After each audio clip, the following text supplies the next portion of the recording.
Good afternoon and welcome to our regular council meeting of Monday, October 24th, 2022. I'll call the meeting to order at 5 p.m. First agenda item 1.1, Land Acknowledgement. The town of Coaldale acknowledges that we are gathered on the lands of the Blackfoot peoples of the Canadian Plains and pays respect to Blackfoot peoples past, present, and future while recognizing their cultural heritage, beliefs, and relationship to the land. The town of Coaldale is also home to the Métis Nation of Alberta, Region 3. Agenda item 1.2, is there any conflict of interest declaration, pecuniary or non-pecuniary in the room this afternoon? Thank you. Moving on to item 2.1, the regular council meeting agenda for October 24th, 2022. Are there any additions to the agenda? Councillor Reese. I have an addition I'd like to make under item 10.0, council and committee reports. I'd like to add my birds of prey report to that, please. Thank you.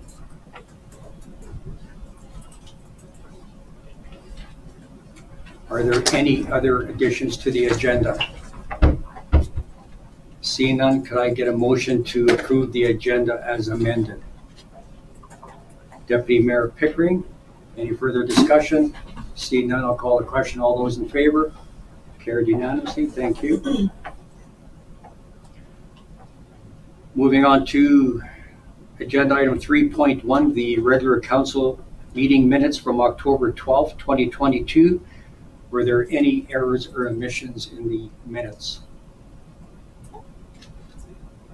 Councillor Chapman. I'll move as presented, circulated. Thank you. Motion by Councillor Chapman to approve the minutes as circulated. Any further discussion? Seeing none, I'll call the question. All those in favor? Carried unanimously. Thank you. Next item coming up under 5.1, delegation by appointment. Councillor Reese. Oh, sorry. Thank you, Mayor Van Rijn. Just as a clerical error, on it shows October 11th, but they're not the 12th. So I think you mentioned the 12th, which was the day after, so it was the 11th of our meeting. The meeting was on the 11th? Yes, sir. Okay. Thank you. Okay, moving on to agenda item 5.1, delegation by appointment. We have Melanie Messier, our senior planner, and we have Colin Weir on the line from the Birds of Prey. Colin, can you hear me? Yes, I can. Okay, thank you. So Melanie's going to be presenting on development permit 2022-113 regarding 2124 16th Avenue. Melanie, the floor is yours. Thank you. So the following report is to present council with the development permit application, proposing a retreat and environmental learning center at the property described as Plan 901-2294, Block 8, Lot 8. This is also home to the Birds of Prey Foundation. So in previous council direction at the September 26th regular council meeting, council did move to approve the redesignation of 3 lots to direct control. And it is worth noting that only 2 lots are subject to this development permit application. So the applicant is proposing that the new buildings serve as a retreat and environmental learning center where a variety of activities are proposed to take place. So this includes pre-booked use by visiting groups to the center, private group instruction, classroom learning, new educational environmental learning classes. So a variety of different activities that would be available to the community. Food service would be limited to refreshments, so it would not include any cooking on the premises, and it would also include overnight accommodation. So parking spaces would only be required by guests who are staying overnight, and a maximum of 6 vehicles would park at the building, and the building user or the building or overnight guests would use overflow parking at the Birds of Prey Center. So within Bylaw 857, it does identify that the rules and regulations of institutional recreational apply. So it would be considered private recreation, falling into the category of a retreat. Within Schedule 11, off-street parking and loading requirements, it does state that Municipal Planning Commission would be the approving body for how many parking stalls would be required. However, in this case, it is council who would be the one who would make that determination. In addition, they are requesting a waiver of rear yard setback requirements. So within institutional recreational requirements, it would be a 25-foot minimum setback required. However, they're proposing a 10-foot and 4-inch rear yard setback. So this would result in a 41% waiver request. So for some planning notes, this does provide an opportunity for a unique facility within the town of Coaldale. So it would continue to build the brands of the Birds of Prey as well as the towns. It would have enhanced educational opportunities for students and additional collaboration with the schools. And there would be additional accommodation options in the town with the potential of increased tourism options as well. It is worth noting that the development of the engineering, or the manager of development engineering, did provide some preliminary notes that he would like council to consider. So since this is going to be a public facility, the town is responsible for ensuring that the site is accessible to the public. Servicing is adequate, appropriate, and functional. Accordingly, there is some basic information within our industrial checklist that can be used for the applicant's use. Generally speaking, the development permit application was lacking some details within the site plan. There was not a civil site plan included, and there was no landscaping plan included either. However, given that this is a direct control parcel and this is council's discretion, and there is some funding that the applicant is, the development is, has, and the development needs to go forward, he notes, or he acknowledges the need to expedite the process. So if the council would like to go forward with approving the development permit, we have included additional conditions within the development permit, basically indicating that if it is to go forward, that they need to provide all of the missing information, identifying, or for the approval of staff. Sorry about that. And it would be dependent on the conditions. If the applicant was unable to prove that adequate servicing would be provided, then the development permit would be void. And lastly, the applicant provided a secondary development application for an accessory structure on lot 6MR, which essentially is permitted and staff can approve at their discretion. However, we would like council's feedback on that as well. So should council wish to consider approval of the development permit, suggested conditions are available for review in the draft permit that are attached to the report. So with that, council may wish to consider any of the following options: that council approve development permit application 2022-113 with the suggested conditions for the retreat and environmental learning center. And I would recommend that we amend that particular condition to include that council direct administration to work with the applicant with the permitted use picnic shelter on a separate development permit as opposed to attached to development permit 113. They may choose to table the development permit application pending further information. They may refuse the development permit application with reasons, or they may provide alternative direction to staff. Thank you, Mel. Colin, can you hear me? Yes, I can. Thank you. So before I open it up to council for questions, is there anything you wanted to add to Melanie's presentation? No, just that we're trying to, this is basically, an investment, long-term investment for us. I think there's going to be a lot greater benefits in 5 years' time and beyond. It's mainly an area that we can so we can, like say for example, if a company wanted to come in and have a picnic, for example, and have some sort of interaction with the birds, it gives us an opportunity to give like a group like that a private space, you know, where they could meet and not be in conflict with our existing visitors. Same thing goes like for kids' birthday parties, for example. We don't have a private space where kids could have birthday parties on their own without being in conflict with our existing visitors. So that's mainly them. Everything is consistent with the type of things we offer on site already, just allows us to provide a better service. Okay, thank you. So open it up to council. Any questions for Mel or for Colin? Councillor Saylor. Thank you, Mayor. So, Colin, I just got a quick question.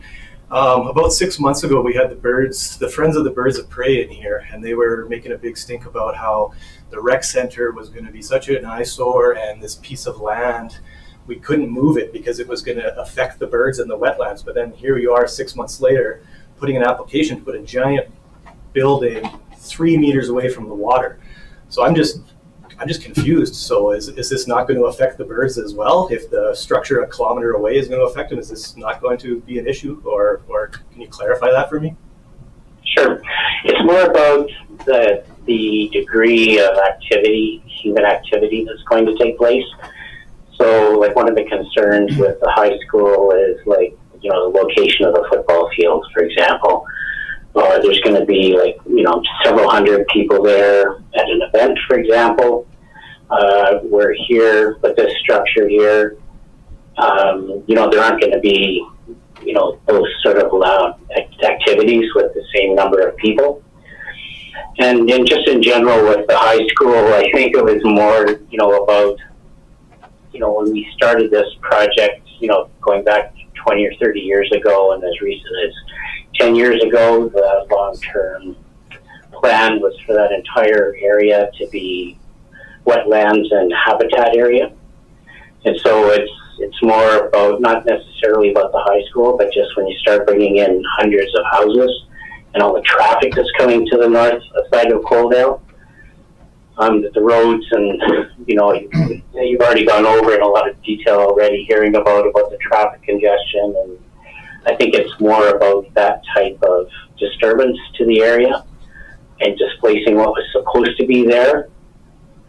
When you look at this structure here, you know, I think that the amount of numbers in traffic is significantly lower than high school development and hundreds of houses.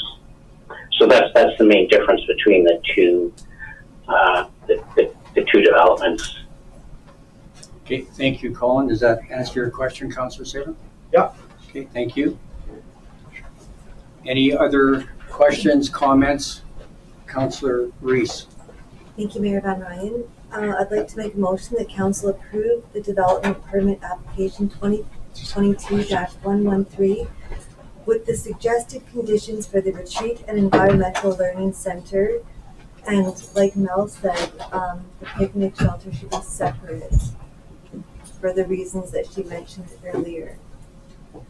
Thank you. So just to clarify then, you would like a separate motion for the picnic shelter, or they can be done together? They can be done together, but clarify that it will be done on a separate development permit, not attached to 2022-113. Just Okay. as one is discretionary and one is permanent. Okay, perfect. So I just have go ahead, Councillor Chapman. Finish your thought and I'll Okay. speak. Just wanted clarification then. So then, according to the development engineering notes regarding the civil site plan and the landscaping plans, so if we approve with Councillor Reese's motion option number 1, does that cover that off then? Yes, if you want to skip to the development permit, it's the last attachment. And just down to the second page. So if you take a look at the top 3 highlighted conditions, these were drafted by the manager of development engineering. where it essentially says that they need to provide this additional information prior to commencement of construction. And it does need to be to the discretion of administration. So as long as the manager of development engineering is satisfied, then the development can continue forward. Okay, thank you. Councillor Chapman, you still had a question, comment? I do. Okay. Thank you. Through to Melanie and also to Colin, if I may, I will be voting against the application today, mainly because this is the first time that council's had the opportunity to see this and to hear from the planners as per se, and for that, it would be prudent to learn more about this, simply because council is the approval body and rather than municipal planning commission. So we are the closing, we're the final on this decision on this development application. So there are a number of questions that aren't being answered today that should be considered, and I would just like to ask them if I may. But if council would like me to proceed with those questions, or would you like to go ahead with the motion? No, we're still open for discussion, so ask away. First of all, on the development permit, our planner is speaking about a couple of things about no landscaping or civil plan. And so I'd like to learn more about that. And I guess for council's perspective is that this is really one of the very first development permits that has come through to council in terms of a direct control nature. So I think it would be prudent for council to learn more about that. So those two things, the landscaping, the civil plan, I did try to study the maps as carefully as I could, and there wasn't any indication to me as to where the parking spots would be permitted and where they would actually come from in terms of or access to the building itself. So you're allowing for a number of spots there, but there's really no defined access except by some trails that I noticed earlier. So maybe if we could understand those a little bit more. Yes, certainly. So these were some of the things that were flagged by the manager of development engineering, and that the access it wasn't very evident in the drawings. There's a lack of information in that sense. The reason why the development permit is being presented this way without that information is simply to keep the development going as funding is attached to this project. So we're trying not to delay it, but at the same time working with the applicant to figure out these details. In terms of how appropriate access is as well as servicing, it's definitely something that needs to come from the engineering aspect of our team. From the planning perspective, it's more or less the waiver of the rear yard setback, as well that there are no height restrictions on this building or within this zoning.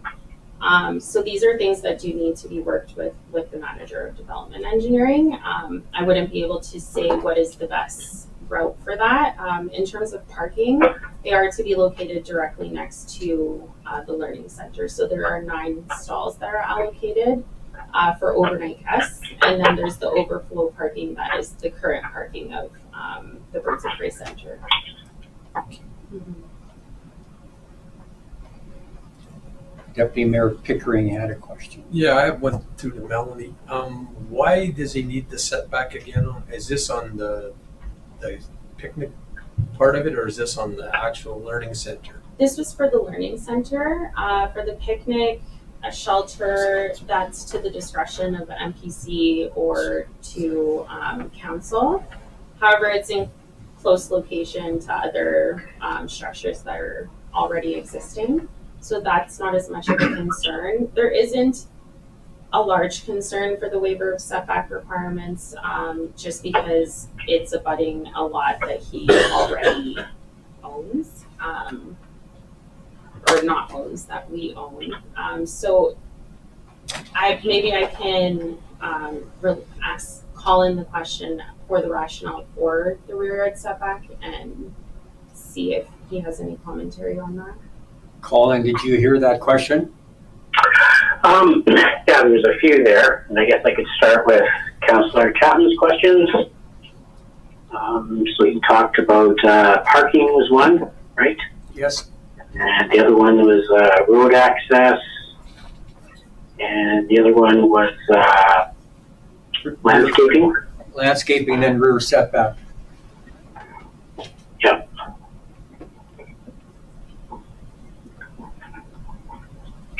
So go ahead then. Okay, yep, so I'm just writing these down here. Okay, so for the parking, I believe the parking is identified on it, and it's just on the north side of the site. On the west side, I think there's several parking spots that are noted there. The road access is via the North Service Road we have that's already in place, and it's been there for 30 years since the site was built already, and we've just been using that without any problems, and so that's where the road access is going to be, but that's going to be very, very limited. Most of the use is, I would say, like 95% of the use is going to be by existing visitors that park in the front parking area. Regarding the landscaping is pretty well finished already. We don't really have anything more to add other than just the basic grading and drainage around the building. It already is in a stormwater retention area. It's not going to be adding any more significant amounts of basically stormwater runoff that needs to be contained. As far as the civil planning goes, basically we're just using, and the town's aware of the existing utilities that are in the area, the water and the sanitary lines. And the architects looked at those already, and they're deemed to be overly adequate for the demands of the building. And I realize we just have to provide more information on that. And then as far as the rear setback goes, it's just about trying to use the space as best as possible for public, for public enjoyment of the site from a safe point of view. And the property line that's there is, a little bit arbitrary. The town owns both sites anyways, so they basically were just trying to position the building in the best possible location. And that's the only, and it just happens to be close to that property line there, so that's the only reason we wanted to locate it where it is. Okay, thank you. Does that answer your questions, Councillor Chapman? Yeah, thank you, Mayor, and thank you, Mr. Weir, for those responses. And I might say too, that I appreciate all the hard work that Alfred's has put into this as well. So I understand this, and just for council's perspective, that I'd like to learn more about this proposal rather than making a full decision today. And Councillor or Deputy Mayor Pickering, was your question answered? Yes, it was. Okay. Thank you, Mayor Van Rijn. Councillor Beekman, you had a question. Thank you, Mayor. And I guess this one's to Mel. Just so we're clear, that 10-foot easement, so that's on that west kind of arbitrary property line, right? Yes, exactly. Where the parking stalls are planned to go. So just for my clarification, I'm not sure. So the parking stalls, since they're not a structure, they're okay to be on the property line. It's just the structure doesn't have to be. Yes, it's just the building that applies to the setbacks. Okay, follow up to that, completely separate from it, but you've got 3 or 4 things flagged in there. If we're to pass this development permit today on the condition of those things that we flagged being met, under whose discretion do we determine that they're met? Like, will that come back to council, or is that just we're kind of leaving it up? Or I guess if you could clarify that for me. The way that it's written within the conditions is that it would be under the discretion of the development authority, which would be Cameron Mills, myself, as well as the manager of development engineering, who is Jason Seaman. Okay, so it wouldn't come back to council after tonight? No, unless that's something like you would like. But the way it is written, it would be under our discretion, given that we know what information is missing, and if it wasn't met, then the development permit would be considered void or tabled and would need to come back to council. Okay, if I could, sorry, just to follow on that. So if the development permit cannot go forward until these flagged items are addressed, even if we pass it tonight, it can't go forward, then what's the benefit of passing the development permit tonight? Like, I like what Councillor Chapman had to say. Give us a little bit of time to digest this. This is, you know, kind of fresh and new to me. If nothing can be done until those things are passed, then, I mean, what would the appetite be on tabling till we get all our T's dotted and our I's dotted and T's crossed? And I can add something about that as well. Go ahead, Colin. Yeah, like, so for us, this is basically once in a lifetime kind of funding opportunity. It's just a bit on the time sensitive side. This is basically pandemic related funding that we're accessing. And Travel Alberta put out a call for projects that would be just creating new tourism experiences. And the grant amount, $500,000 that we got from Alberta Tourism. And so it's important for them that it's actually supported locally. And also that a time frame, we have to have that money spent for by March 31st of next year. And so if we start putting more questions into whether or not it has, you know, just in principle, the support of the town, it basically pushes things back into the cold weather season for building, and that would put the funding in jeopardy with Travel Alberta. Now we've also got another funding application into the federal government, also for $500,000, and well, the $500,000 from Travel Alberta has been approved, and for that funding, they're quite favorable and positive and optimistic towards the product, what it offers. One of the things they want to try to do is develop more tourism in the Crow's Nest, Medicine Hat travel corridor, which we're right on right now. And then they visited the sites, and they're quite impressed with the what we've done so far and the facility, and that's one of the reasons that it was selected for funding. I think they said there was only $15 million available across the entire province, and $71 million was actually applied for. And we were one of the few fortunate ones to be funded in the full amount. And so the second funding amount, in the amount of $500,000, is a similar sort of program, but it's from the tourism, I believe it's called the Tourism Relief Infrastructure Fund, through Western Diversification. And our application is currently under review with them as well. And they're also under a deadline for March 31st of 2023. And so if there's, for us, like I said, to have this funding, any funding that we've had in previous years tends to be in smaller amounts, like $75,000 here, $125,000 there. And so getting access to this sort of funding for small nonprofit organization like ours is kind of a once in a lifetime opportunity, and it's also time sensitive, and so that's why delaying it or pushing it back might actually jeopardize both funding opportunities for us. And that's partly the rush to, not necessarily a rush, but just to try to take advantage of an opportunity. Similar to the high school, when it was being considered and built, again, that was a situation where they wanted projects that were near shovel ready to go. And the same with these funding applications, where we've got approval on one and then the other one's being reviewed for. Okay, thank you. Very good. To follow up on that, how quickly would the site be shovel ready? Just out of curiosity. Well, we've actually been doing a fair amount of survey and basically design work on it, and we'd like to start work within the next 30 to 60 days. Thank you, Colin, and thank you, Mel. So Councillor Reese, Councillor Saylor, and then Councillor Avery questions. So go ahead, Councillor Reese. Thank you, Mayor Van Rijn. I'd like to start by saying that I'd like to have these votes recorded on this resolution, please.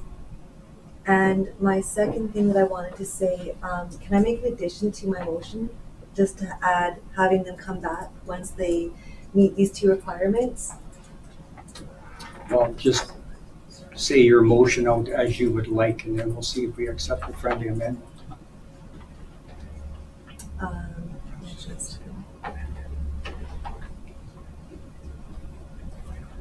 That council approve the development permit application 2022-113 with the suggested conditions for the retreat and environmental learning center, the picnic shelter being separate, and I would like to add that it comes back to council for review once those two items are met. Okay, so just to clarify, you want to have the picnic shelter as a separate motion then? Yeah, please. Okay. Is everybody okay with that friendly amendment? Okay, that was everything you had to say then? Yes. Okay, Councillor Saylor? Thank you, Mayor. Hey, Colin, you just mentioned about like renting this out for things like weddings and different things like that. Are you going to have some sort of like requirements or some sort of something in place that's going to limit who can use this? Because I'd be worried that this all of a sudden turns into a party Airbnb type situation, and then we're talking about we wanting quietness and that, and it's going to be the complete opposite. You'd have some people up all night making noise next to it. So I'm just curious if there's going to be anything in place for that, like who can actually use the facility. And then I was just wondering, how long ago did you apply for that funding? I was just also wondering. Sure, we applied for the funding, I think it was midsummer, just roughly, and it was just approved in August. And then as far as the noise from the facility, I don't know if you remember when we had that meeting with the school board about the beautification of the berm. One of the things came up was the potential noise that's going on from the Kinsman Picnic Shelter with events that happen over there. So I don't think that, and plus right now our facility, we're only open from 9:30 till 5 for the public. We don't have any nighttime access for visitors to get over there. Back and forth from our parking area, for example.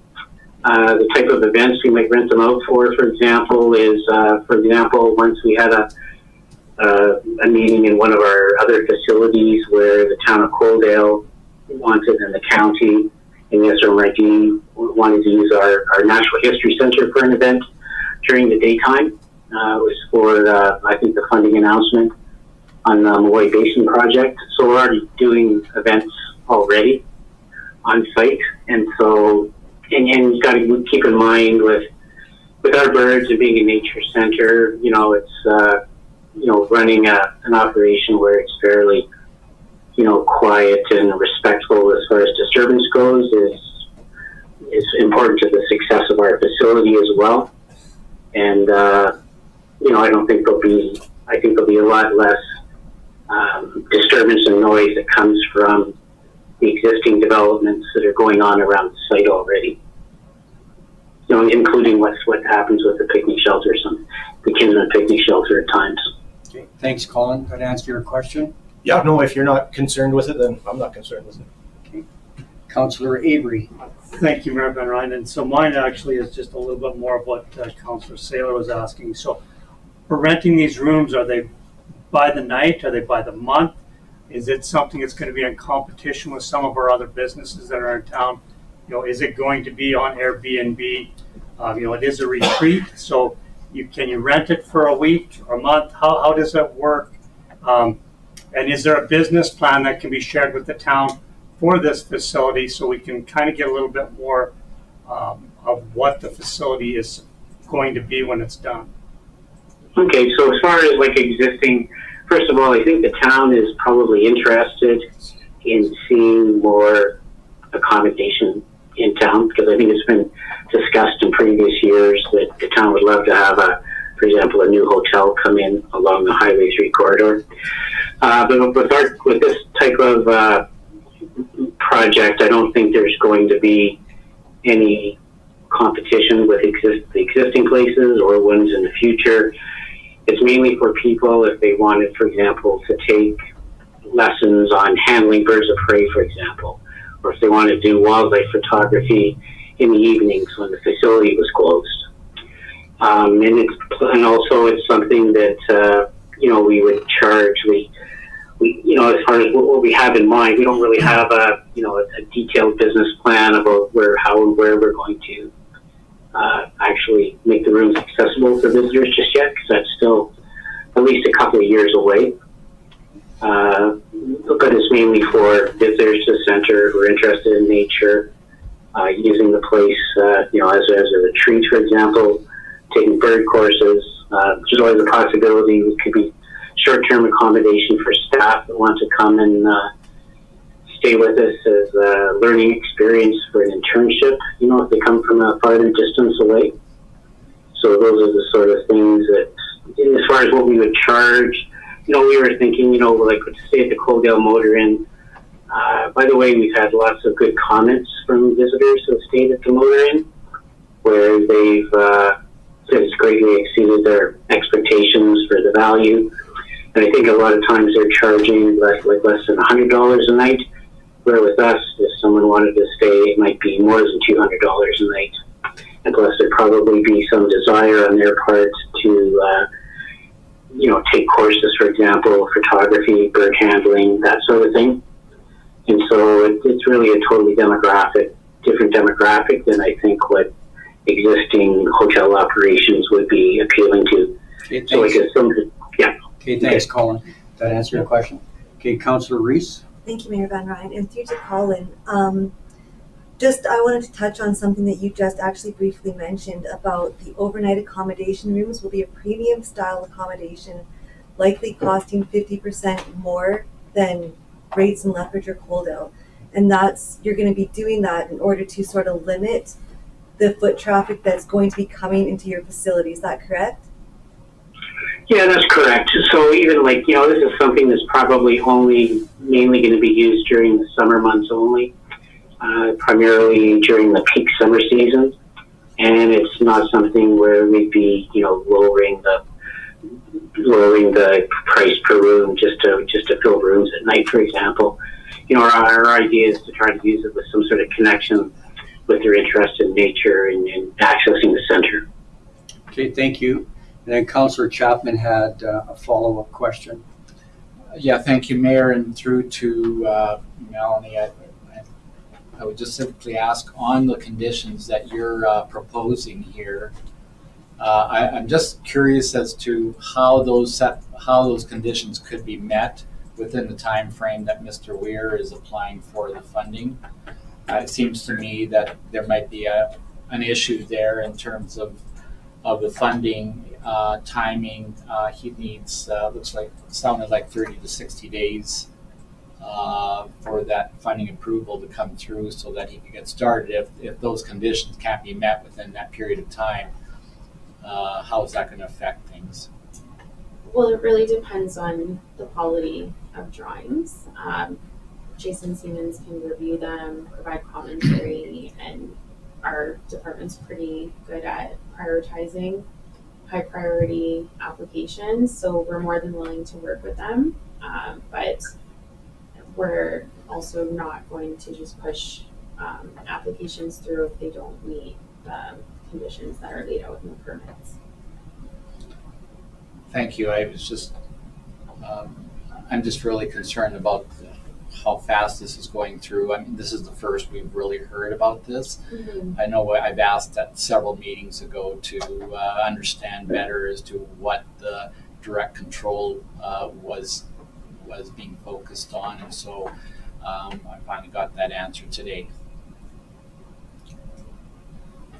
Thank you. And just a clarification for Councillor Chapman's sake. So this was first discussed at our council meeting of May 9th, and then I asked Colin as far as his application process was looking for a letter of support. And I sent out the entire package that shows exactly what you see today. That was sent out as part of that. And then the letter, I have it here in front of me. I signed it on May 12th and got it to Colin that he could use for his application. So everybody around this table saw this project. So, okay, so one more opportunity for discussion, questions.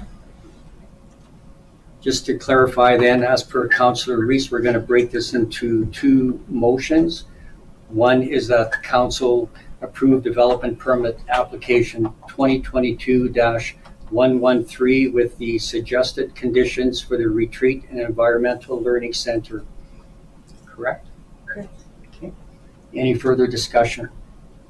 Seeing none? Just a quick point of clarification, and I believe Councillor Reese also added that the conditions come back to council for review once they've been vetted by our manager of development engineering.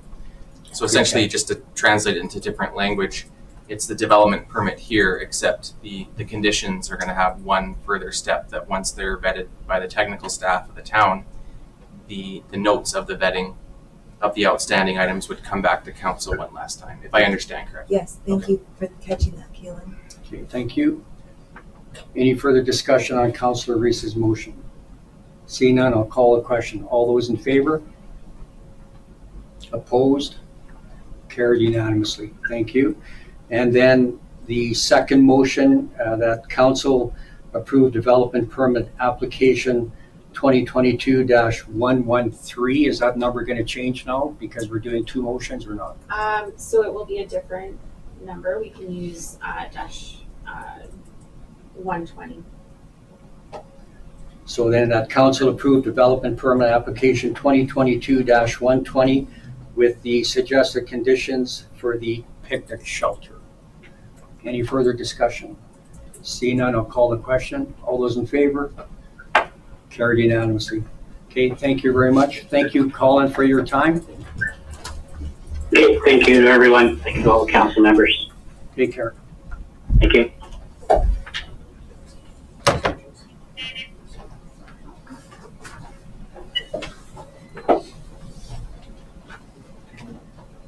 Okay, moving on to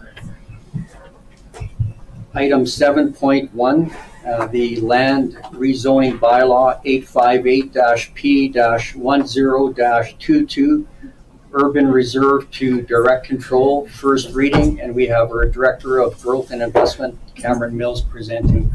Cameron, when you're settled in, the floor is yours. Thank you, Mayor Van Rijn, Council.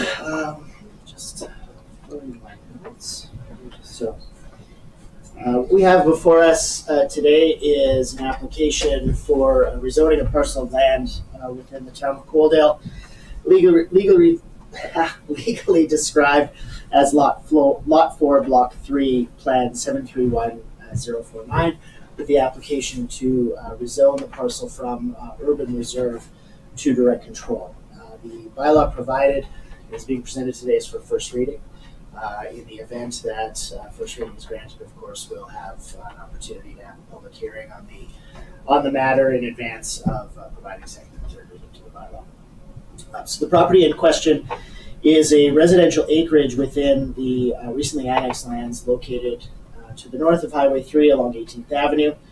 And the property has recently been purchased by Ryan Casco and Casco Cattle Company with the intention of constructing an administrative office type concept on the lands. And in discussing the concept with the purchaser, a number of proposals were considered. So this is something where rezoning was certainly going to need to be required, and the question was whether or not rezoning to a more commercial type use was appropriate, or whether direct control was a preferred avenue for council's consideration, and ultimately the application was made for the direct control use.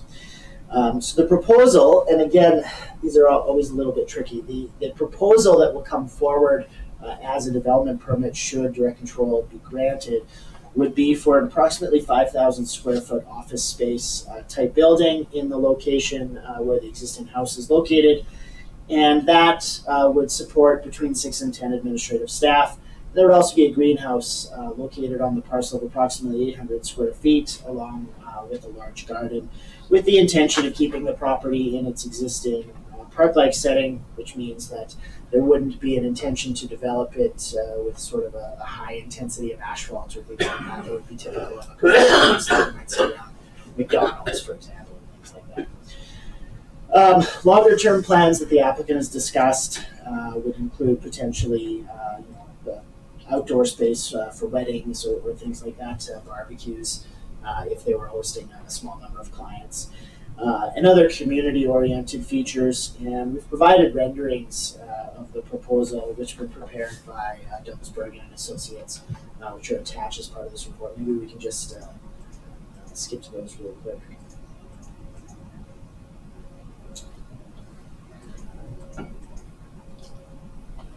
Did I not? There's no attachments for that. Apparently I clicked the wrong button, so they have provided renderings, so we'll make sure that those are included. My apologies, we'll make sure those are included prior to having that public hearing in place. But the idea fundamentally, if you could view the building, is for a building that is similar in style to what a house would be, and the idea is that the intensity of the use would not be a significant deviation from what you might expect from residential type use.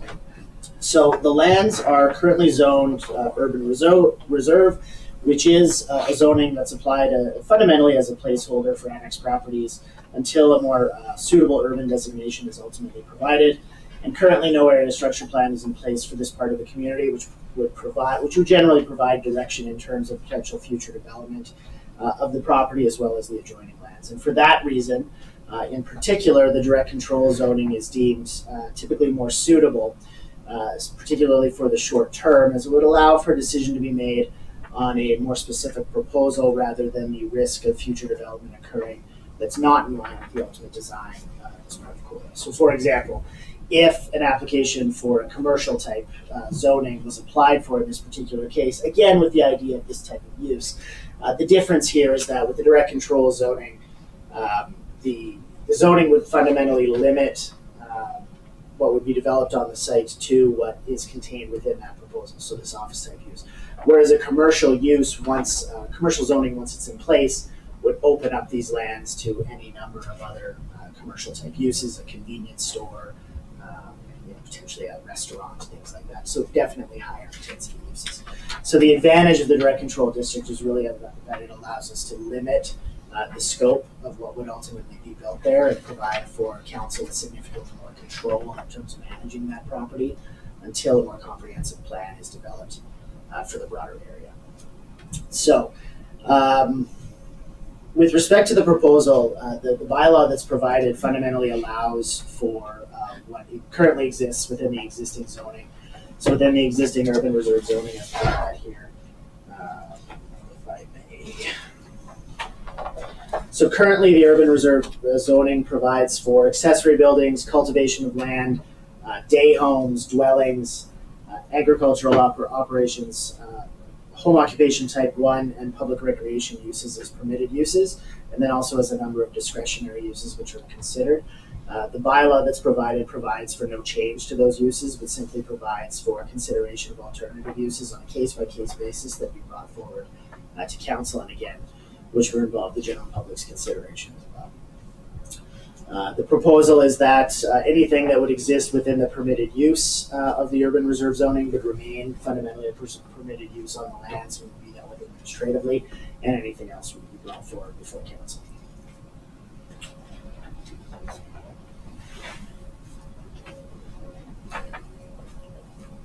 So administration's recommendation on the matter is to provide for first reading to allow for the bylaw to be brought to life and allowing for further consideration of the bylaw before at a public hearing prior to consideration of second and third reading. And that administration be directed to provide for a public hearing at a future council meeting. Likely the earliest that could be achieved would be the second meeting of November.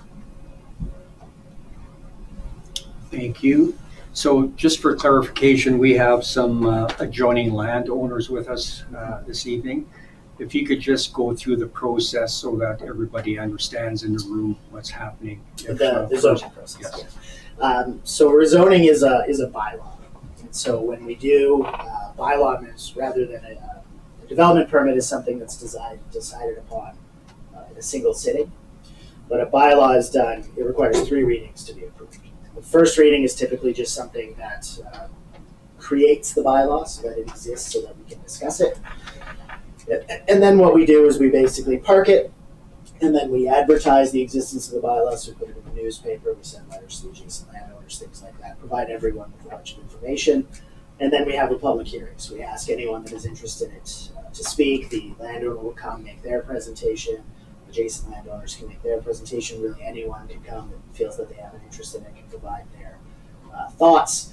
Council takes that information, processes it, and then following that, they have an ability to pass second and ultimately third reading. Once third reading is passed, that's ultimately approval. Council might amend the bylaw, they might approve it as provided, they might approve it based on amendments, they might at that point decide that they don't like the proposal and turn it down. And that would all be done after a public hearing, which would be at least, like I said, the soonest we could reasonably do that would be the second meeting in November. Okay, thank you. And then because you hit the wrong button and didn't have the attachment out here for the rendering, is that something that you can email out to council, and that's going to be a public document that we can share with the adjoining landowners? Oh, absolutely. Yeah, we would include those renderings in the letters to adjacent landowners. Okay, for sure. Thank you. I'll open it up to council now. Any questions, comments for Cameron? Deputy Mayor Pickering. Thank you, Mayor Van Rijn. Through to Cameron. We're just, we would just be rezoning one lot out of all the property around there. Is that what and taking direct control? Yes, that's correct. So if you look at the properties south of 18th Avenue but north of the highway, the sort of acreage parcels, all of those properties except one have the urban reserve zoning currently. The property furthest to the east was rezoned to direct control for a very similar type of use. So we're rezoned to direct control for an improved, actually I believe it's in the agricultural industry office type use as well. Construction hasn't begun on it, but that was approved a year or more ago. And that would be the furthest one, the narrowest lot to the east within that sort of block. Thank you. Seeing there's no more questions, could I get someone to sponsor the motion or a motion of your choice? Councillor Avery is going to sponsor that council provide first reading to land use rezoning bylaw 858-P-10-22 and further direct administration to set a time for a public hearing for a future meeting of council. Is that correct, Councillor Avery? That's correct. And do we have a date for that, Cam? I chose to leave it open simply because I would like the applicant to have, we've got some basic renderings, I'd like them to have a little bit more information. So I want to make sure that if we set an exact time for the second meeting in November and they don't have the information, we have to have it then. So. Okay, thank you. So the motion stands as is. Any further discussion? I'll call the question. All those in favor? Carried unanimously. Thank you. Thank you, Cameron.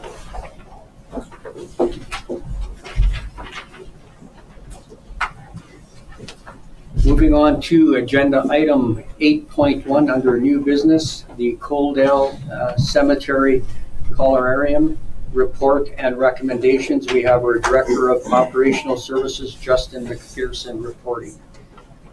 Justin, the floor is yours. Good evening, Mayor and Council. I'm here tonight to talk about the Coaldale Cemetery, the Columbarium specifically. Recently, we had a company, Cornerstone Funeral Home, they were okay with being named in the report, offer to invest a capital portion of the Columbarium to install a new Columbarium. As Council knows, there's currently a Columbarium there that was managed and ran by a third party. That Columbarium's full. That was sold at a rate of about $175 for those years. That's one note that didn't make it in this report, looks like. So in doing some homework on this and talking to Cornerstone Funeral Home, who was the proposal, they would like, we haven't agreed on anything specifically before council gets to hear this. they would like to invest in the capital portion and then come up with the cost sharing beyond that and the, I want to call it profit, but profit sharing from that Columbarium beyond that. In the time I've been here, we have received one request for a Columbarium niche at the rate of $175. One thing to note is this Columbarium, they range in prices. As you can see in the options, they range in prices from $35,000 to $40,000. That gives us about 60 to 70 niches, and just as a plus the concrete, which Cornerstone requested that the town of Coaldale invest the concrete in at the time. That would make this about a $50,000 capital investment, which is about $800 just for cost recovery alone. That's not including any future maintenance, and we would be responsible for this Columbarium until at a time, because that's how the Cemetery Act works in Alberta. Everything that happens in the cemetery, every body that is buried there, we are responsible for tracking it and documenting it for forever. So I've presented some options to council, and I've presented some information. The closest is the Lethbridge Cemetery. Their niches range from $2,400 to $3,800, while their plots range from $800 to $2,600. I didn't look at any of the smaller towns, but I have some familiarity with them. And it is similar in other small towns where the Columbarium niches cost more than a plot. This is why there's not high demand for these. So my options, kind of moving forward for council, I'm also going to consider any other options and look into this more. Option one would be town's budget of $15,000 would be the partnership with Cornerstone Funeral Home. We would have to do more work on this and come up with an agreement in place. I just didn't want to go with that next step until our council's opinion on whether we should or not. Option two is a budget of $55,000. That's where we, the town of Coaldale, would build and operate the Columbarium and administer it in the foreseeable future. And then option three is a budget of $0. We leave it for now and reconsider in the future if there's more demand. The stakeholder engagement, if we do add a new Columbarium or any of these options, other than not changing it at all, we do have to update the cemetery bylaw to reflect those changes. So we'd have to do a public advertisement at that point. And opening the floor to council for any questions. Thank you. So the existing one, you said the niches cost how much? We charge $175. That's our administration fee to process through it, but it's been full for 2 years, so we haven't sold one in 2 years. That's the last time we pulled it. So Not just a one-time fee. yeah, for us. Yeah. Okay. Deputy Mayor Pickering. The reason you haven't been getting any inquiries on that, because I bought the last one, and we paid the town to administer it, but that's not what we paid for it. We paid $1,700 for that spot on the Columbarium.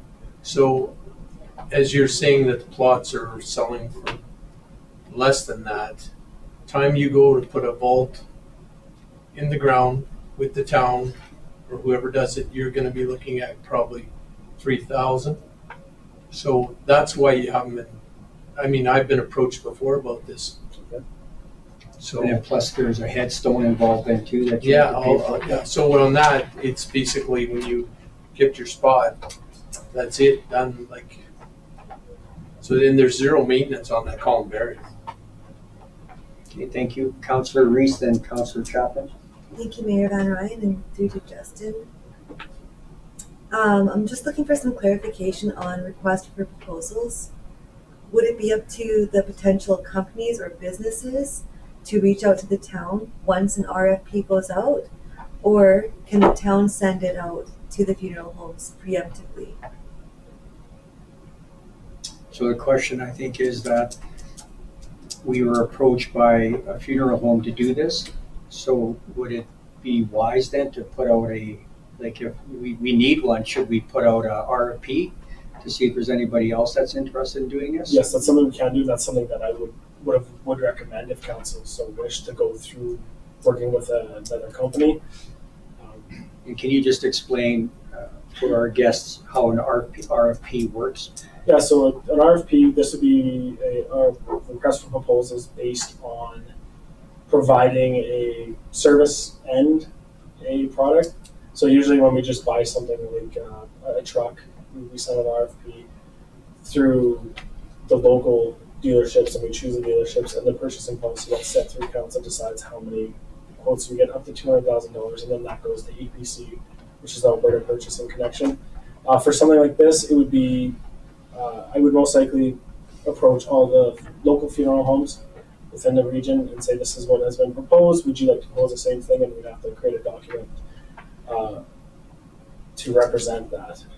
That's not something we've tackled in the cemetery before, but I'm sure it's possible. However, it would require that partnership moving forward and then splitting that the so-called profits with them, and then creating prices for those niches along with that partner. So administratively, it would be a little more difficult on the back end than building our own Columbarium. So before I pass it on to Councillor Chapman's question, so you were saying Deputy Mayor Pickering said that they paid $1,700 for one of those. So if the town of Coaldale was to do this on their own for the $55,000 cost, and there's how many in one of those? 60 to 72 are the ones that I've seen from Cornerstone Film. Those are the ones they have quoted. However, that's... So then if the town was to do it themselves, they could... Yeah, we could set the price and decide to, you know... Plus the administration fee. Yeah, exactly. Okay, thank you. Councillor Chapman. Thank you, Mayor. All my questions have been answered. Okay, excellent. Councillor Avery, then Councillor Beekman. No, thank you, Mayor. You asked the same question also. Okay, sorry. That was one of my questions too, but the other one would be, so in this essentially, if we're doing 15,000, Cornerstone's doing 45, is that we would 1/3 of the profit, they would 2/3 of the profit then? We haven't made it that far in that discussion to build that contract. That's Right. something we would have to discuss of how that cost sharing, that profit sharing would exist through a company like Cornerstone. They never express an expectation or anything? Not yet. Not. Okay. They more or less approached us if council was interested. So I said I would take it to council, express interest, whether council's more interested in building ourselves or partnering with a place like Cornerstone for their home. They just happen to be the ones that approached us with this. Okay, thank you. Councillor Reese. Thank you, Mayor Van Rijn. I think at this point, I'd like to make a resolution that the town put out an RFP to all funeral homes in the surrounding area. And based on the results of that RFP, council can then decide if we'd like to partner with any of those funeral homes or if we want to take this, if we would like to undertake this on our own. Thank you. Thank you, Councillor Reese. Is there any further discussion on Councillor Reese's motion? Seeing none, Deputy Mayor Pickering. Thank you, Mayor Van Rijn. So if we send this out, are you going to then tender this? Because now you're opening up where, how you can't, I mean, if you want a partnership with them, but you can't basically go to one and say, well, these guys said they'll do 40, what are you gonna do? Because that's what you're opening up here if you do this? Well, that'll be part of the RFP, so if you want to explain how you do that, then. Yeah, so an RFP and a tender are two different things. The RFP would require them providing a price of the Columbarium they're putting in. So if they want to put a Columbarium that's $40,000, it would be included in that price. And then also in that RFP would be required for them to tell us what they want us to invest. And it would also, I'd probably put standards in there that would require them to tell us what Columbarium is in there. A tender would be something we would do if we were just doing it. I would just do a tender to say, put out to the manufacturers of the Columbariums to say, we want these specs, what can you provide us? Okay. Councillor Avery. Thank you. So we're looking for an RFI, not an RFP. So for interest, we're looking for a partnership, not purchasing. We're not looking for, so we're looking for a request for interest in this project. Yes. Request for proposals would be suitable. Basically, an RFP is there presenting a business case, and then we would set criteria on how we're going to score it. So a tender, the difference between a tender and an RFP is tender is just low bid, whereas this we would set our own scoring criteria. So it'd still be a request for proposal where they submit their proposals, and we would only require 3 based on our procurement policy, given the threshold. Dustin, just for the public record, you want to identify yourself, please? Sorry, Dustin Yankee, Manager of Infrastructure. Thank you. Colin.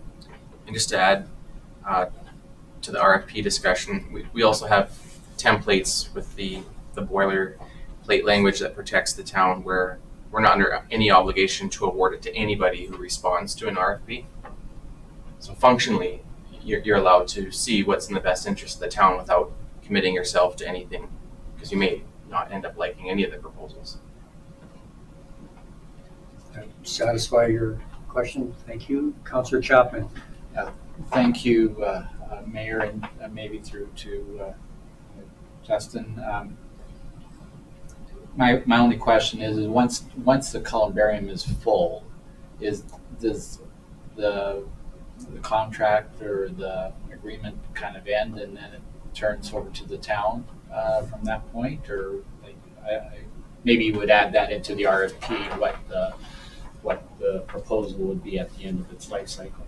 Yeah, through the Council Chapman, you would have to be a part of the contract, and as per the Cemeteries Act of Alberta, we are required to maintain that cemetery, that columbarium past the point of, and we would have to own that columbarium the whole time. It isn't our cemetery, so essentially it's our responsibility. Thank you. And Councillor Reese, if I could just get you to repeat your motion one more time, please. Okay, I'd like to make a resolution that the town put out an RFP to all funeral homes in the surrounding area, and based on that RFP, council can then decide if we'd like to partner with one of the funeral homes, or if this is something the town would like to undertake on our own. Thank you. Thank you. Any further discussion? Seeing none, I'll call the question. All those in favor? Opposed? Councillor Avery opposed. Motion carried. Thank you. Thank you, Justin. Council. Okay, moving on to item 8.2 under new business, pedestrian accessibility improvements at the intersection of Highway 3 and 20th Street.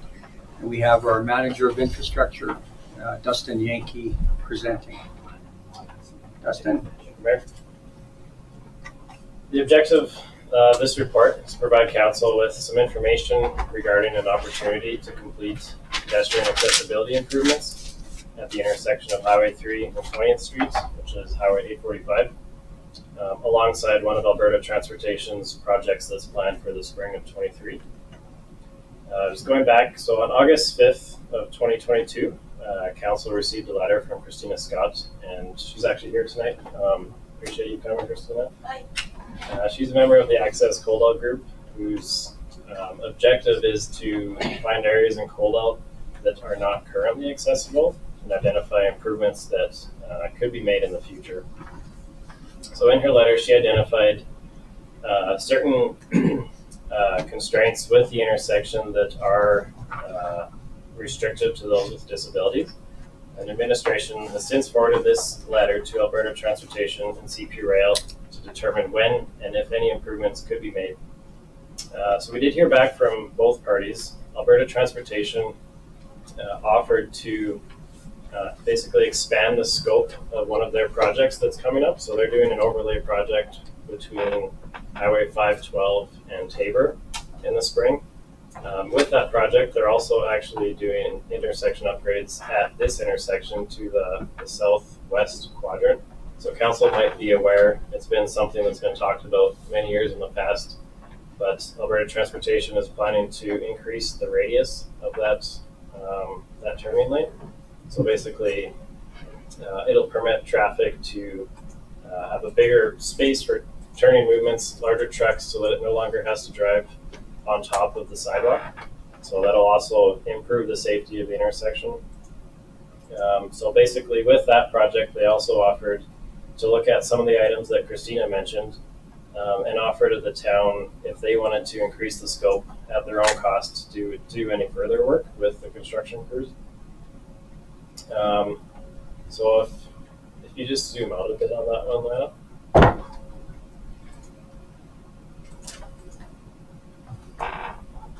A bit more.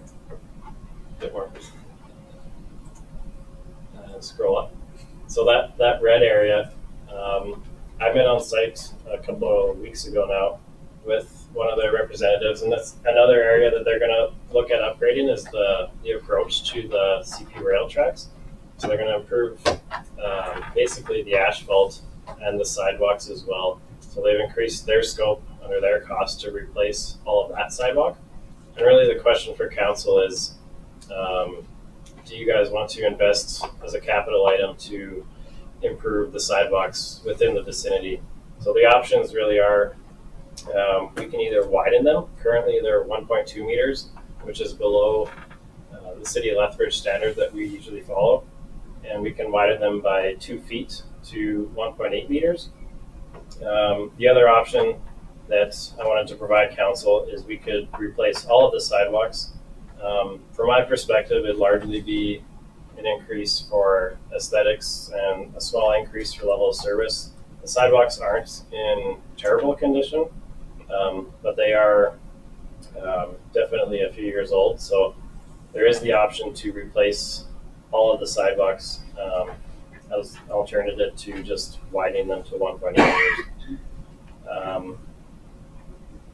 CP Rail has indicated that they will be replacing the crossing surface. So they did a little bit of asphalt work already, but some of the sections that Christina mentioned in her letter will be addressed in the coming weeks, according to CP Rail. The one other item that I forgot to mention is the square bases that Christina mentioned also. Alberta Transportation intends to fill those in so that it'll be easier to access the push buttons to cross the intersection. So just some considerations for council. By piggybacking on Alberta Transportation's project, it's a little bit more efficient in the fact that we can use their engineering consultants, so we don't have to try to prepare our own tender package. Another big consideration is traffic accommodation. So if they're working in the intersection already, we can rely on Volker Steven as a resource. It's typically a big undertaking to try to do work at an intersection like this. Upon tender closing, if administration feels that the pricing is not competitive, they will have the right to choose to not proceed with the work. So basically we, administration, would look at the unit rates and we would determine if we feel that it's competitive and ultimately within the amount that council approves tonight. And if we feel that for whatever reason the pricing is not competitive, we could remove it from their project without any sort of penalty from Alberta Transportation. And like I said, most of the sidewalks in good to fair condition. Within the cost estimates I have provided here, I have included a bit of extra scope to replace the concrete that is cracked. So we wouldn't just be doing work there and avoiding any concrete that's cracked. We would be replacing the ones that are in poor condition as well. And lastly, I just want to note that we do expect pedestrian volumes to increase coming into the fall of 2024 with the Kate Andrews High School Rec Center. So something administration is looking at also is potential improvements to signage that we can work with Alberta Transportation on, just to improve the visibility of pedestrians at the intersection. In addition to, I guess, the sidewalk upgrades. So the two options that these cost estimates were provided by ISL. So to widen the sidewalk from 1.2 to 1.8 meters would be $52,800, and to replace all of the sidewalk entirely would be $83,600. The three options for council are: option one, the council directs administration to engage Alberta Transportation to widen all the sidewalks at the intersection of Highway 3 and 20th Street and replace any concrete that's in poor condition. Or the council directs administration to engage Alberta Transportation to remove all of the sidewalks at the intersection of Highway 3 and 20th Street and replace them to a width of 1.8 meters. Or that council just receives this report for information. I guess the one other item that I forgot to mention is the reason this is coming up today is because Alberta Transportation has a deadline internally to submit this tender onto the Alberta Purchasing Connection by early November. So this was the last opportunity in a council meeting for me to bring this forth. So ideally it would have come in during budget discussions, but I did want to bring it up as soon as possible to give the best chance for Alberta Transportation and to, I guess, appreciate the fact that they're working with us too.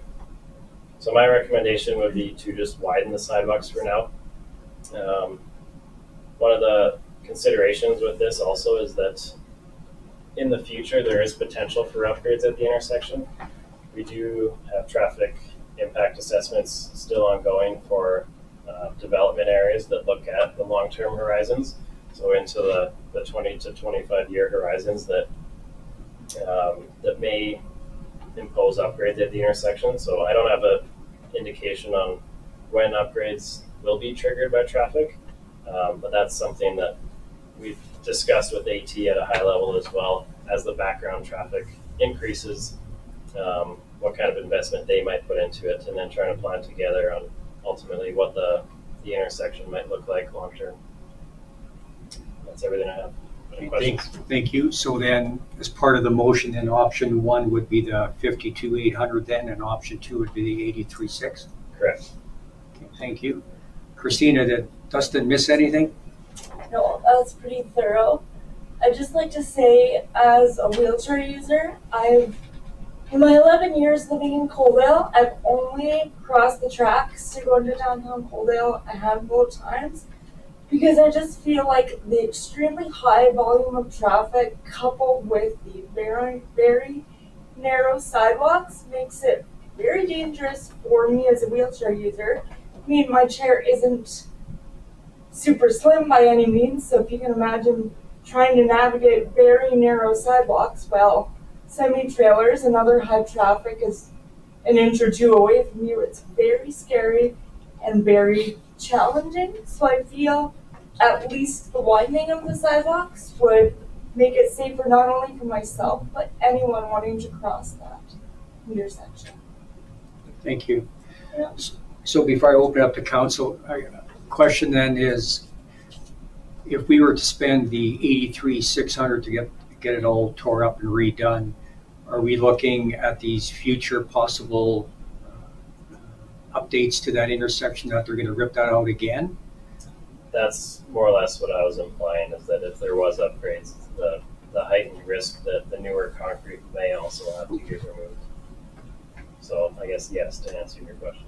Okay, and then my second question is, if we add on to the existing sidewalk, is that going to create any issues with frost heaves where we're going to have unleveled? The new piece meeting up to the old piece, are we going to have frost heaving there where we're going to have issues with this or not? There would be the risk they would dowel into the existing sidewalk. So basically they drill rebar into the existing sidewalk so that it tries to avoid that the frost. But there's no guarantee. There's never a guarantee. No. Okay, thank you. I'll open it up to council. Councilor Chapman. Thank you, Mayor, and supporting your question, because I had the same question in mind too. And as far as Alberta Transportation is concerned, then once this project is done, then it becomes their responsibility and requirement to maintain and upkeep from moving forward. Sidewalks are municipal responsibility, so that's why this cost is ours. So we're benefiting in the fact that they're doing roadway upgrades that are impacting the sidewalk, because then they have to replace the sidewalk. But anything further past that would be our cost. So typical maintenance of the sidewalks within anywhere within AT's right of way is still the municipal responsibility. So what you're saying then is that if AT needs to do some changes or upgrades, then they would pay for that. Yeah, potentially, depending what it's being driven by, if it's developer driven or background traffic, but yeah. And just speaking to Christina Scott's point, she makes an excellent point, and being that I visit that intersection quite often, the volume of foot traffic on there in bicycles and young children all the way to older adults, is it's quite amazing how many people cross by foot or by bicycle or rollerblades or something at that point. So just a clarification before I let Councilor Avery ask his question. Councilor Chapman brought up that if we were to spend the money on putting new sidewalks in, and then in 5 years, 8 years, AT comes and does a major change to that intersection, are they gonna pay for replacing those sidewalks, or because they're a municipality responsibility, we're gonna have to do it again? If it's their project and they're impacting the sidewalks, it would be their cost. If that Okay. answers your question. Yeah. The challenging part is, I guess, identifying whose project it is typically. So a lot of these types of projects are driven by letters like Christina, because Alberta Transportation has priorities all across the province. So for them to notice us, it sometimes takes a bit of pushing on our end. So to expect them to pay for everything is probably not likely, but yeah, it's hard to say right now. Okay, thank you. Councillor Avery? Thank you. So if we approve this, we'll say 83,000, is this going to show on our budget deliberations? Like this is just let's approve it. We're not taking from reserves. This 83,000 will show for a 2023 budget deliberation. So we're not, I mentioned a few council meetings back, I'm tired of every 2 weeks us trying to approve another 100,000, 200,000, and this has been a constant. So is this going to show now in our budget deliberations next month? Colin? I can answer that. Yes, it will. Okay. But we want to make sure that it's not too late by the time we have our budget meetings. Because for administration, and Dustin did a good job explaining it, for us to oversee this project outside of an Alberta transportation project would be quite a nightmare logistically. Hiring your own consultants, there might be potential traffic attenuation plans that we'd have to do given how close we are to their intersections. And this is the most efficient bang for the buck you're going to get if this is a project of interest to you. Thank you. Deputy Mayor Pickering? So just to clarify that this intersection is gonna be redone regardless if we change the sidewalks or not? That's not quite what I was implying. Eventually, they will have to redo the asphalt at the intersection, and at that point, they might do additional geometric improvements, say widening the other lanes, or looking at adding additional lanes. Like as traffic increases at intersection, eventually over the next X amount of years is going to have to increase, but what that timeline is we're not sure yet. So to say in the next 10 to 20 years, it really depends on how much lobbying I think happens with Alberta Transportation. Thank you. Councillor Chapman? Thank you, Mayor, and through to Dustin again. So what I'm seeing here then for option number 2, which I favor, you would be looking at doing all the yellow spots on the diagrams and the red crossing the tracks. Is that, and then the yellow, of course, on the south side of 840 or Highway 3 in the green space. Melanie, can you call that up again on over? That's 51, page 51. Yeah. Yeah, so the yellow area is what would be our scope. The red area, Alberta Transportation is going to do regardless. And then the southeast quadrant, Alberta Transportation is also doing regardless. So basically just the 3 quadrants that are in yellow is really what I guess I'm asking for approval on. Okay. And the width of the yellow will be the same, the 1.8 meters in the red. That's correct. And they're doing a full build out themselves. Like it won't be like just a widening of the existing. It would be a full build out. That is essentially the option that I'm asking. If you guys want to replace it, then it would be one panel at 1.8 meters, or we could extend it 0.6 meters. Thank you. Any further questions? Councillor Beekman?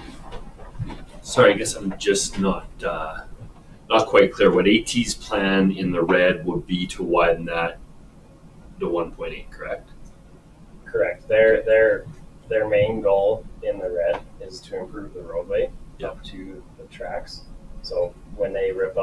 driveway, they also have to remove the sidewalk. So that just happens to fall into their scope. Okay. We're just gonna extend off of that. Correct. Yeah. And the 1.8 meters is largely restricted to the width, to the masts from the tracks. So the arms that come down. If it falls within the budget, I would look at trying to widen it where it makes sense. So in the drawing there, you can see behind the barrier-free ramps that come off of the crossings, those are deepened a bit. So I would look at, during detailed design, of trying to improve the width where we can feasibly, basically. Thank you. And then where the push button is to cross, there's no changes going to be happening on those little islands then? Not currently, no. Any further questions, comments? Seeing none, can I get someone to sponsor Councillor Beekman? Yeah, sorry, let me just pull this back up here. I'd like to make a motion for option 2, that council directs administration to engage Alberta Transportation to remove all the sidewalks at intersection of Highway 3 and 20th Street, and replace them to a width of 1.8 meters. Thank you. Any further discussion? Councillor Chapman. Question on money, where those dollars would come from, and then we could, and just a friendly amendment just to have that those dollars included in our upcoming budget discussions. Yeah, I have spoke with Kyle Beauchamp, our CFO, and he has indicated preliminarily where it could go, but ultimately that would come to council, potentially through the way of road rehabilitation project. If there was a lump sum amount of money for that, it could fall into that as an option. But it would come to council during capital budget. But to answer your question, and I believe back to Councillor Avery's, it will appear in a spreadsheet so you can see how this cost fits into the greater whole at budget time. So it's been diarized if council decides to go through with it. Thank you. Before I call the question, Dustin, don't leave because I have another question for you. Any more discussion on Councillor Beekman's motion? Seeing none, I'll call the question. All those in favor? Carried. Opposed? Okay, Councillor Reese opposed. Motion carried. My question for you then is, who's responsible for those islands? Because all the council got a letter from a resident about how problematic those islands are, as far as how small they are. Does that fall under the sidewalk ruling for a municipality, or does that fall under AT's jurisdiction? The concrete sidewalk, the walking surface, from my understanding, would be the municipality. In terms of making them bigger, logistically, that would take upgrades to the whole intersection because you'd be impacting traffic flows in any of the traffic lanes. I did pose the question to Alberta Transportation because it was something that was mentioned prior. They've indicated it's not something that they're considering as a requirement at this time. So again, it might be something worth making a formal request. We have also reached out to them about the southbound left turning lane.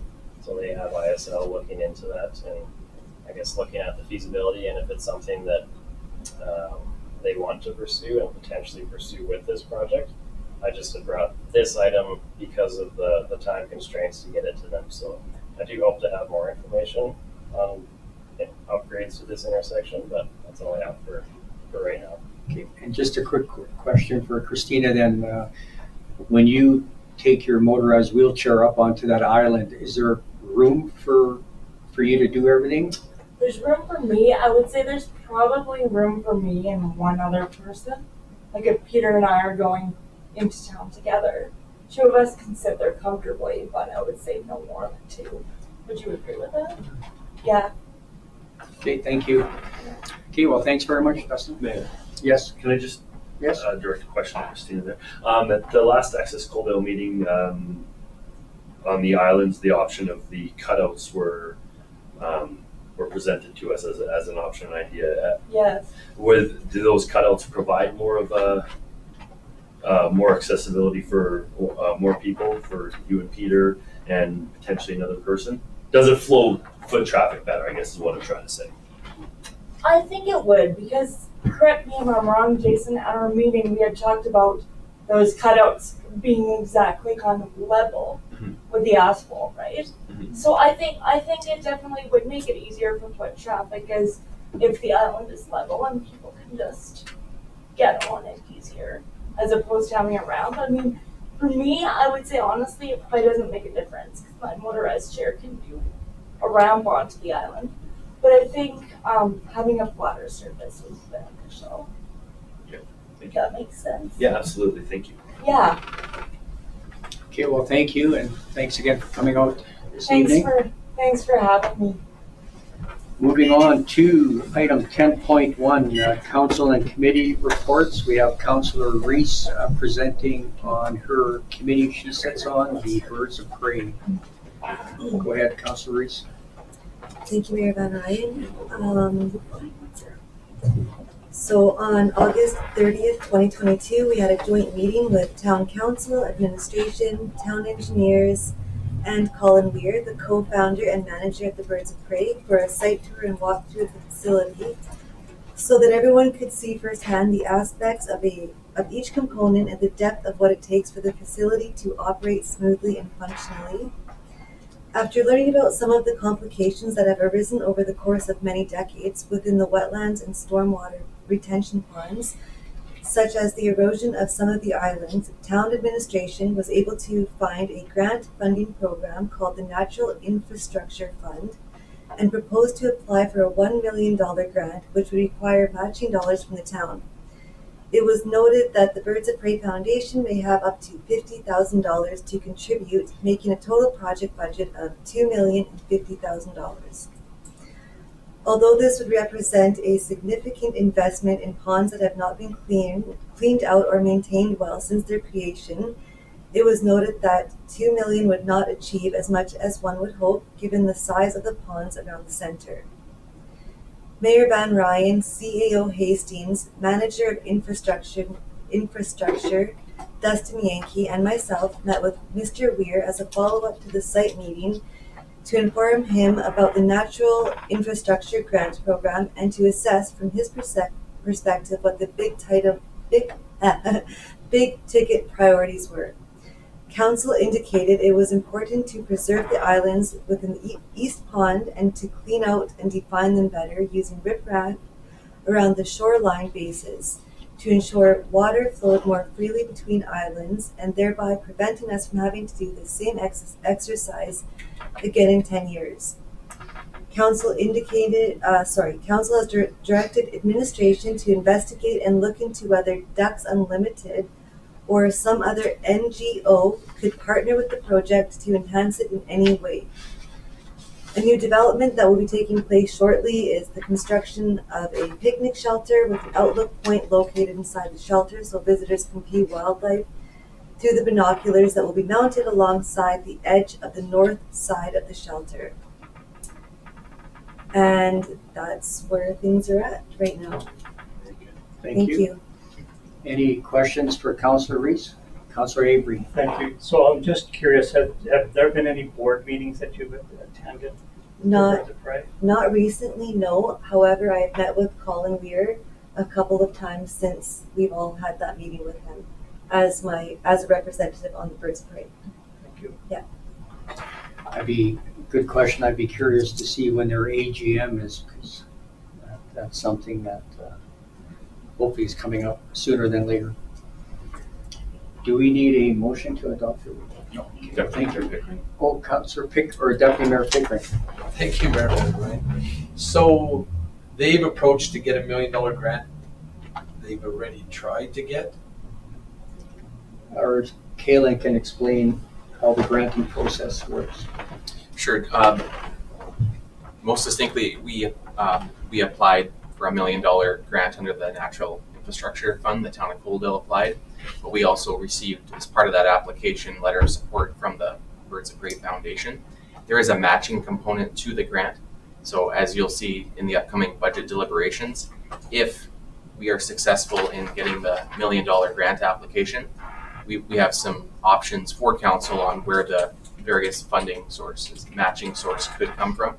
We likely won't know until midway through 2023 the results of the application, but I have our lead grant application expert here, so I can have Cam augment any of the other details. Yes, thank you. So it's always tricky with these programs. This program works a little bit differently than some others. It provides for a grant up to $1 million. But it doesn't provide, sometimes grants are very, very clear that they say we're going to provide 75% funding up to $1 million. This one is less clear. Certainly nothing less than, I would suggest 50% would be considered by them. So the application at I think 2.1 million was the number, 2.05 million, would be for $1 million grant to support the project. It's difficult to say when we could receive word tomorrow. We could receive word in May, and any time there in between. It's possible that they come back and say we'd like to support the project with $600,000 or $800,000, and you never really know. So I'm hopeful with this project based on when we look at this project and we sort of, whenever a grant opportunity comes out, we sort of filter the projects that are in place there through it to see what might be the best fit. And this was certainly, I believe, a very good fit based on what they described being interested in. So I believe that the potential for full $1 million support is there. The grant won't support any projects that have a budget over $3 million. That's the limit for projects that they're willing to support. So I think it's a good one, but it's a federal government program, and it's always it's never certain. So. And we would have to match it. Matching funds would have to be in existence. So whether that came from us or the Birds of Prey or fundraising, or I'm going to, now that the project is in play, so to speak, if another grant program, for example, from the province comes across my desk that's a good fit where I can use potentially those funds as well to supplement the project, then it would be a simple thing of applying for another one. Grant programs tend to sort of come and go relatively quickly, and so if the opportunity presents itself, we would try to get as much money, obviously, supporting the project as possible that would come. And then you would have somebody tender look at it, provide you a cost. Oh, absolutely. Yeah, and from the construction side, yes, I'm simply talking about the requested for the grant funding. Thank you. Thank you. And I'm being requested to get a motion to adopt Lisa's report as information. Lisa, are you prepared to make that motion? Yes, I am. Okay. Any discussion? Seeing that, call a question. All those in favor? Carried unanimously. Thank you. Good job. That brings us to the end of our open portion of the meeting. So I'll need a motion that at 6:38 p.m. that council move into closed session in accordance with section 197-4-B of the Municipal Government Act to discuss matters exempt from disclosure for item 13.1, subject to FOIP section 25, economic and other interests of a public body, and item 13.2, subject to FOIP's section 16, business interests of a third part and personal privacy, and section 17, personal privacy. Can I get someone to sponsor that motion, please? Councillor Reese, any discussion? Seeing none, all those in favor? Carried. We'll take a 10-minute break.